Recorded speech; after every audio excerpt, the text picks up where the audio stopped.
एक बार फिर से बहुत बहुत स्वागत है दोस्तों। आज हो गया है 25 जून, जो फटाफट बड़ी खबर निकल के आ रही है कि करके जाने के दरअसल देश भर में संक्रमितों के आंकड़े के लाइव स्टेटस के बारे में आपको बताएंगे। इस बीच बड़ी खबर निकल के आ रही है, आपको बता दें कि प्रधानमंत्री नरेंद्र मोदी की अध्यक्षता में केंद्रीय मंत्रिमंडल बैठक हुई, जिसमें बाद बड़ा फैसला किया गया। जी हम जानेंगे इसके बारे में। इस बीच बड़ी खबर निकल के आ रही है, आपको बता दें कि लॉन्च होते ही सवालों को घेरे में कोरोनिल सरकार की आपत्ति पर पतंजलि ने दी जानकारी। जी हाँ, पतंजलि की मुसीबतें बढ़ गई, इसके बारे में आपको बताएंगे। इस बीच चीन और नेपाल से सीमा विवाद पर कांग्रेस ने की संसद सत्र बुलाने की मांग। जी इनके बारे में तो बताएंगे, लेकिन इन सब के बीच चीन पर नेपाल पर है चीन की बुरी नज़र। जी हाँ, 33 हेक्टेयर नेपाली ज़मीन पर किया कब्जा, ड्रैगन की चाल से डरने लगा है नेपाल। जी हाँ, इसके बारे में भी आपको बताएंगे। इस बीच यूपी पंचायत चुनाव को लेकर भी बड़ी खबर निकल के आ रही है। सुशांत सिंह को सीबीआई जांच की मांग तेज हो गई है। आप जानेंगे कि आखिर किसने मांग की है। इस बीच आपको बता दें कि देश भर में बेरोजगारी को लेकर भी कई एक नए डाटा आए हैं। मर्यादा पुरुषोत्तम भगवान श्री राम का अयोध्या में बन रहा है मंदिर, तो भव्य मंदिर पाकिस्तान में भी बन रहा है। जी हाँ, इसके बारे में आपको बताएंगे। इस्लामाबाद में भव्य राम मंदिर बन रहा है, इसके बारे में आपको बताएंगे। तो सब कुछ खबरें जानेंगे। सीएम योगी 26 जून यानी कल से 1 करोड़ लोगों को रोजगार देने जा रहे हैं, तो इसके बारे में भी आपको बताएंगे, जानेंगे सब कुछ एक करके। लेकिन इससे पहले छोटा सा निवेदन, अगर आपने चैनल को तक सब्सक्राइब नहीं किया तो प्लीज़ सब्सक्राइब की लाल बटन दबाकर चैनल को सब्सक्राइब करें। और अगर इसी तरीके से पल पल के अपडेट आप भी चाहते हैं तो इस चैनल को सब्सक्राइब कीजिएगा। और आप मानते हैं कि पीएम मोदी के नेतृत्व में देश कोरोना को हराएगा तो इस वीडियो को लाइक कीजिएगा। खबरें लेते हैं विस्तार से। दरअसल पहली बड़ी खबर निकल के आ रही है, आपको बता दें देश भर में संक्रमितों का आंकड़ा 4,71,000 को हो गया है पार। जी हाँ, आपको बता दें 4,71,549 कन्फर्म केसेज आ चुके हैं। अगर पिछले 24 घंटे में की बात करें तो 15,432 कन्फर्म केसेज आ चुके हैं। मृतकों की संख्या 14,884 हो गई है। इस बीच महाराष्ट्र में कल 3890 मामले सामने आए हैं, तो टोटल 1,42,000 के आंकड़े पार कर गए हैं। दिल्ली में 3788 मामले कल सामने आए हैं, तो टोटल 70,000 के आंकड़े पार कर गए हैं। तमिलनाडु में 2865 मामले सामने आए हैं, तो 67,000 के आंकड़े पार कर गए हैं। गुजरात में 5,572 मामले कल सामने आए, तो टोटल 29,000 के आंकड़े पार कर गए हैं। यूपी में भी कल 700 मामले सामने आए, तो टोटल 19,000 के आंकड़े पार कर गए हैं। राजस्थान में 182 मामले सामने आए, तो 15,000 के आंकड़े पार कर गए हैं। पश्चिम बंगाल में 445 मामले सामने आए, तो 15,000 के आंकड़े पार कर गए। मध्य प्रदेश में 187 मामले सामने आए, तो 12,000 के आंकड़े पार कर गए। जबकि हरियाणा में भी 198 मामले सामने आए, तो 11,000 के आंकड़े पार कर गए। तेलंगाना में 891 मामले सामने आए हैं, तो टोटल 10,000 के आंकड़े पार कर गए। आंध्र प्रदेश में 497 मामले सामने कल, कर्नाटक में 397, बिहार में 130 है, टोटल 81। जबकि जम्मू कश्मीर में 186 है, असम में 226 मामले 6200 के आंकड़े पार कर गए हैं। इस बीच ओडिशा की बात करें तो ओडिशा में भी 282 मामले सामने, तो टोटल 5700 के आंकड़े पार कर गए। पंजाब में 230 मामले, केरला की बात करें तो यहाँ पर भी 152 मामले सामने आए हैं, तो टोटल 3600 के आंकड़े पार कर गए। उत्तराखंड में 33, छत्तीसगढ़ में 12, तो ये राज्य दर राज्य आंकड़े हैं। फिलहाल चलते हैं अगली बड़ी खबर। पीएम मोदी की अध्यक्षता में केंद्रीय मंत्रिमंडल की बैठक, मुद्रा ऋण लेने वालों को बड़ी राहत। जी हाँ, प्रधानमंत्री नरेंद्र मोदी की अध्यक्षता में हुई केंद्रीय मंत्रिमंडल की बैठक में कई महत्वपूर्ण फैसले लिए गए हैं। यह बैठक दिल्ली के साथ लोक कल्याण मार्ग स्थित प्रधानमंत्री आवास पर हुई। सरकार ने मुद्रा ऋण योजना के तहत दिए जाने वाले शिशु ऋण पर ब्याज में छूट का ऐलान किया। वो ओबीसी कमीशन की अवधि को भी आगे बढ़ाएगा। बैठक में लिए गए अहम फैसलों की जानकारी केंद्रीय मंत्री प्रकाश जावड़ेकर ने दी है। आपको बता दें कि जावड़ेकर ने कहा है कि सरकारी बैंक, जिनमें 1482 शहरी कोऑपरेटिव बैंक और 58 मल्टी स्टेट कोऑपरेटिव बैंक शामिल है, इनमें अब रिजर्व बैंक की निगरानी में लाया जाएगा। इसके साथ ही ओबीसी कमीशन इस बात पर भी ध्यान रखेगा कि जो छोटे खास करके लोन लेने वाले लोग हैं उनको पूरी तरीके से राहत प्रदान किया जाए। एमएसएमई सेक्टर वालों को बहुत फ़ायदा होगा। छोटे मोटे उद्योगों को खास करके सरकार ने पशुधन विकास के लिए भी 15,000 करोड़ रुपए का कार्यक्रम जारी किया है। इसके साथ ही पशुपालन इंफ्रास्ट्रक्चर को भी बढ़ाया है। यानी इन सब के तहत आप अगर लोन लेते हैं तो आपको अच्छा खासा फ़ायदा भी होगा और आप काम भी चलेंगे। हम चलते हैं अगली बड़ी खबर। लॉन्च होते ही सवालों के घेरे में कोरोनिल सरकार की आपत्ति पर पतंजलि ने दी जानकारी। दरअसल देश में जिस वक्त कोरोना वायरस की महामारी अपने पैर पसार रही है, हर रोज़ 15,000 के केस को पार करने लगे हैं भारत में। ऐसे वक्त में एक और बहस छिड़ गई है। मंगलवार को योग गुरु रामदेव ने कोरोना को मात देने वाली कोरोनिल को लॉन्च किया। रामदेव ने दावा किया कि यह दवाई कोरोना को मात देती है और इसका रिजल्ट 100% है। लेकिन शाम होते होते आयुष मंत्रालय ने एक बयान जारी करते हुए इस दवाई के प्रचार पर रोक लगा दी और पतंजलि से पूरी जानकारी मांगी। यानी मंत्रालय ने अभी दवाई को मंजूरी नहीं दी है। जब पूरी दुनिया कोरोना से हलाकान है तब बाबा रामदेव ने कोरोना की रामबाण दवा का ऐलान कर सबको चौंका दिया। लेकिन बाबा रामदेव की इस दवा के चंद घंटे बाद ही आयुष मंत्रालय ने एक बयान जारी करके तमाम सवाल खड़े कर दिए।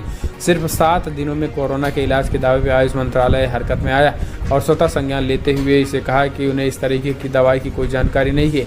बाबा रामदेव ने बुखार और खांसी जुकाम के दवा बेचने के लाइसेंस लिए थे। तो इस तरीके से उन्होंने जिस तरीके से इतने बड़े पैमाने पर कोरोना को लेकर दवा बेचने की बात कही गई है, इस पर सरकार जांच करेगी। तो जांच बिठा दी गई है। आयुष मंत्रालय ने साफ कहा है कि विज्ञापन पर रोक लगा दिया गया है। हालांकि अभी तक इस पर अब पतंजलि पूरी तरीके से इस पर सबूत देने में लगी हुई है। हम चलते हैं अगली बड़ी खबर। चीन और नेपाल से सीमा विवाद पर कांग्रेस ने की संसद के विशेष सत्र बुलाने की मांग। जी हां, दरअसल चीन और नेपाल से सीमा विवाद पर कांग्रेस ने संसद सत्र बुलाने की मांग की है। कांग्रेस नेता गौरव गोगोई और मनोज तिवारी ने बुधवार को प्रेस कॉन्फ्रेंस करके कहा है कि अगर नेपाली संसद बिल पास कर सकती है तो भारत भी संसद का विशेष सत्र बुलाकर सीमा विवाद जैसे गंभीर मसले पर चर्चा कर सकते हैं। कांग्रेस वर्किंग कमेटी में मतभेद के सवाल पर पूर्व केंद्रीय मंत्री मनीष तिवारी ने कहा है कि सूत्रों से आधिकारिक खबरों से गलत निष्कर्ष निकलता है। CWC के दौरान कोई मतभेद नहीं हुआ है। कोरोना संकट और चीन सीमा विवाद पर कांग्रेस एकमत है। हर किसी को अपने विचारों को स्पष्ट करने का अधिकार है। CWC के संकल्प पर कोई संतोष नहीं है। हम चलते हैं अगली बड़ी खबर लेते हैं। चीन ने अब 33 हेक्टेयर नेपाली जमीन पर किया कब्जा। ड्रैगन की चाल से डर लगने लगा नेपाल को। जी हाँ, लद्दाख में भारतीय सरगर्मी पर नज़र गड़ाए बैठे चीन ने अब नेपाल की ज़मीन पर भी कब्जा करना शुरू कर दिया है। नेपाल के कृषि मंत्रालय की रिपोर्ट के मुताबिक देश के कुल 10 शहरों पर चीन ने कब्जा कर लिया है। यही नहीं, पेंचिंग ने 33 हेक्टेयर की नेपाली ज़मीन पर नदियों की धारा बदलकर प्राकृतिक सीमा बना दी और कब्जा कर लिया है। आपको बता दें कि भारत के बातचीत के ऑफर के बाद भी विवादित नक्शा जारी करने वाली नेपाल की कम्युनिस्ट सरकार ने अपने आका चीन के इस नापाक कदम पर चुप्पी साध रखी है। वहीं विपक्ष को अब ड्रैगन का डर भी सताने लगा है। फिलहाल हम चलते हैं अगली बड़ी खबर लेते हैं। यूपी पंचायत चुनाव पर कोरोना का साया, 6 महीने के लिए टल सकता है चुनाव। जी हाँ, इस साल नवंबर दिसंबर में होने वाला यूपी पंचायत चुनाव 6 महीने के लिए टल सकता है। अपने सारे संसाधनों के साथ प्रदेश सरकार फिलहाल कोरोना वायरस संक्रमण को रोकने में लगी है। ऐसे में इस महामारी के समय में चुनाव टलने की प्रबल संभावना है। इस मामले से जुड़े एक सूत्र ने बताया है कि राज्य सरकार पंचायत चुनाव को 6 महीने के लिए टालने की योजना बना चुकी है। इसके साथ ही तैयारियां की थी कि 25 दिसंबर को प्रधानों के 5 साल के कार्यकाल पूरा होने से पहले एक शासक की नियुक्ति कर दी जाए। पंचायती राज विभाग के एक अधिकारी ने नाम न छापने की शर्त पर बताया है कि पंचायत चुनाव के कारण कई चरण में होने वाली गतिविधियों की चर्चा 6 महीने पहले शुरू हो जाती है। लेकिन इस बार न तो सरकार के स्तर पर और न ही पंचायती राज विभाग में इस पर कोई बात हो रही है। इससे जाहिर लगता है कि सरकार अभी पंचायत चुनाव कराने के एक मोड में नहीं है। हम चलते हैं अगली बड़ी खबर लेते हैं। लॉकडाउन के पहले वाले स्तर पर बेरोजगारी, मनरेगा में कम मजदूरों को काम मिलने से मिली मदद। जी हाँ, दरअसल देश में बेरोजगारी की दर काफ़ी घटकर लॉकडाउन से पहले के स्तर पर आ गई है। 21 जून को समाप्त हफ्ते में बेरोजगारी की दर 8.5% रही, जबकि 3 मई के हफ्ते में लगभग 27% की रिकॉर्ड स्तर पर पहुंच गई थी। Centre for monitoring Indian economy के सर्वे में ये जानकारी दी गई है और ये कहा गया है कि मनरेगा जैसी योजनाओं से फ़ायदा हुआ है। CMI के मैनेजिंग डायरेक्टर और CEO महेश व्यास ने कहा कि जून के पहले 3 हफ्तों में बेरोजगारी दर काफ़ी तेज़ी के साथ घटते हुए क्रमशः 7.5, 11.5 फिर 8.5% पर अब आ गई है, तो काफ़ी कम हो गई है। हम चलते हैं अगली बड़ी खबर लेते हैं। इस्लामाबाद में पहले हिंदू मंदिर का निर्माण कार्य शुरू, 10 करोड़ रुपए आएगी लागत। जी हाँ, पाकिस्तान ने राजधानी इस्लामाबाद में पहले हिंदू मंदिर के निर्माण की प्रक्रिया शुरू कर दी है। इस पर 10 करोड़ रुपए के खर्च आएगा। कृष्ण मंदिर राजधानी के H9 इलाके में 20,000 वर्ग फुट के प्लांट पर बनाया जाएगा। मानवाधिकारों पर संसदीय सचिव लाल चंद माली ने मंगलवार को मंदिर का शिलान्यास किया।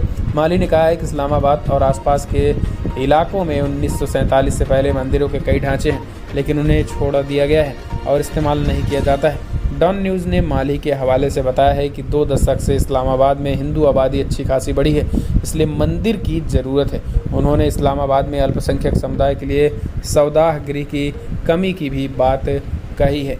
तो ये अपने आप में इमरान सरकार, आपको बता दें कि इमरान सरकार ही कर रही है। हालांकि इसमें कई कूटनीतिक मैसेज भी देने की बात है, यही कारण है कि ये मंदिर बनाया जा रहा है। फिलहाल हम चलते हैं अगली बड़ी खबर सुशांत सिंह राजपूत डेस्क के सुमन शेखर ने, जी हाँ, शेखर सुमन ने की सीबीआई जांच की मांग, बनाया ऑनलाइन फोरम। दरअसल बॉलीवुड एक्टर सुशांत सिंह राजपूत ने 14 दिनों को आत्महत्या कर ली थी, 14 दिन हो गए। इस मामले में आपको बता दें कि अब सीबीआई जांच की मांग तेज हो गई है। हाल ही में महाभारत में द्रौपदी का किरदार निभाने वाले एक्ट्रेस रूपा गांगुली ने सुशांत सिंह राजपूत के निधन को लेकर सीबीआई जांच की मांग की है। अब एक्टर शेखर सुमन ने भी सीबीआई जांच की मांग की। आपको बता दें कि कल मनोज तिवारी ने भी सीबीआई जांच की मांग की थी। इसके पहले कई राजनेता भी सीबीआई जांच की मांग कर चुके हैं। शेखर सुमन लिखते हैं, फिल्म इंडस्ट्रीज के सारे शेर बनने वाले कायर सुशांत के चाहने वालों के कहर से चूहे बनकर बिल में घुस गए हैं, मुखौटे गिर गए हैं, हिपोक्रेट्स एक्सपोज हो चुके हैं। अब तक दोषियों को सजा नहीं मिल जाती, तब तक बिहार और ये देश चुपचाप नहीं बैठेगा। बिहार जिंदाबाद है, लिखकर शेखर सुमन ने बेहद ही तीखा हमला बोला है उन सभी लोगों पर।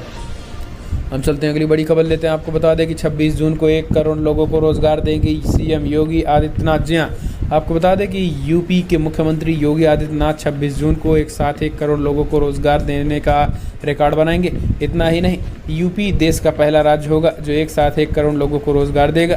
सीएम योगी के मिशन रोजगार का आगाज खुद प्रधानमंत्री मोदी करेंगे। लॉकडाउन के बाद ये पहला मौका होगा जब प्रधानमंत्री किसी राज्य में जुड़े कार्यक्रम में शिरकत करेंगे। अपर मुख्य सचिव अवनीश अवस्थी ने बताया है कि मंगलवार को मुख्यमंत्री ने अधिकारियों संग इसकी समीक्षा भी की है। अवस्थी ने बताया है कि 26 जून से प्रदेश में रोजगार का काम मेगा अभियान शुरू किया गया है। पीएम मोदी ने इसकी शुरुआत करेंगे। गौरतलब है कि लॉकडाउन के दौरान यूपी लौट रहे प्रवासी श्रमिकों और कामगारों को रोजगार मुहैया करवाना सरकार के लिए सबसे बड़ी चुनौती थी, लेकिन मुख्यमंत्री योगी आदित्यनाथ ने कहा है कि वापस लौट रहे प्रवासियों को हम काम दिलाएंगे। हम चलते हैं अगली बड़ी खबर लेते हैं। आपको बता दें कि पश्चिम बंगाल में भाजपा की ताबड़तोड़ रैलियां शुरू, कई केंद्रीय मंत्री करेंगे संबोधित। जी हां, पश्चिम बंगाल विधानसभा चुनाव के लिए भाजपा की चुनावी कैंपेन जोर पकड़ने लगा है। अगले कुछ दिनों में भाजपा के कई केंद्रीय मंत्री ताबड़तोड़ वर्चुअल रैलियों को संबोधित करेंगे। इसकी शुरुआत भाजपा महासचिव भूपेंद्र यादव की बुधवार को ही एक वर्चुअल रैली से हो गई है। भूपेंद्र यादव ने वर्चुअल रैली को संबोधित करते हुए कहा है कि वाम मोर्चा के शासनकाल में भी तृणमूल कांग्रेस के शासन में राज्य की स्थिति बदतर हुई है। राज्य में हिंसा का वातावरण बना है, ऐसे में इसको तत्काल किया जाए। हम चलते हैं अगली बड़ी खबर। सरकार बचाने मणिपुर पहुंचे राम माधव, बोले हम 2022 तक रहेंगे स्थिर। जी हाँ, भारतीय जनता पार्टी के महासचिव राम माधव बुधवार को कहा है कि मणिपुर में बीरेन सिंह सरकार 2022 तक अपना कार्यकाल पूरा करेगी। माधव ने कहा है कि पार्टी ने अपने क्षेत्रीय सहयोगी नेशनल पीपल्स पार्टी के साथ सरकार के संकट का हल निकालने के प्रयासों को तेज कर दिया है। भाजपा महासचिव ने कहा है कि पिछले 1 साल से सरकार की स्थिरता को लेकर सवाल उठाए जा रहे थे।